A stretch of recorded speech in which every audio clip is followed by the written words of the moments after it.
జగిత్యాల జిల్లా బుగ్గారం మండలం బుగ్గారం గ్రామ పంచాయతీలో సుమారు కోటికి పైగా నిధులు దుర్వినియోగమైనవి.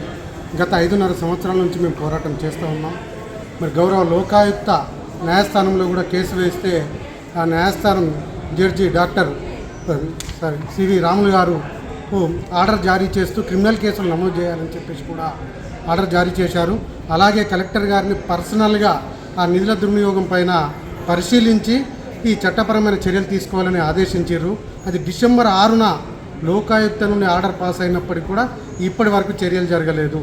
కేవలం తూతూ మంత్రంగా కలెక్టర్ గారు క్రిమినల్ కేసులు నమోదు చేయాలని పంచాయతీ అధికారులను ఆదేశిస్తూ ఉత్తర్వులు జారీ చేశారు.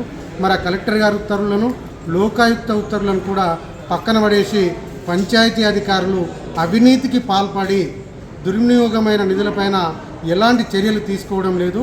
మరి ఇందు కారణంగా మేము ఈరోజు గౌరవ జిల్లా కలెక్టర్ సత్యప్రసాద్ గారిని ప్రత్యేకంగా కలిసి ప్రజావాణిలో మా బుగ్గారం గ్రామంలో సర్పంచ్ ఎన్నికలు నిర్వహించవద్దు, బుగ్గారం గ్రామ పంచాయతీ లెక్కలు తేలినాకనే ఎన్నికలు నిర్వహించండి అని మేము అభ్యర్థిస్తూ 5 పేజీలతో 20 ఈ అంశాలతో కూడినటువంటి వినతి పత్రాన్ని అందించడం జరిగింది.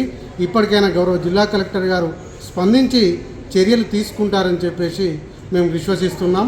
లేని పక్షంలో జరగబోయే స్థానిక సంస్థల ఎన్నికల్లో సర్పంచ్, ఉప సర్పంచ్ మరియు వార్డు సభ్యుల ఎన్నికలను కూడా మేము అడ్డుకొని అవసరమైతే అత్యున్నత న్యాయస్థానమైనటువంటి హైకోర్టులో కేసు వేసి కూడా స్టే ఆర్డర్ కూడా తీసుకురావడానికి సిద్ధపడతామని సందర్భంగా తెలియజేస్తాం.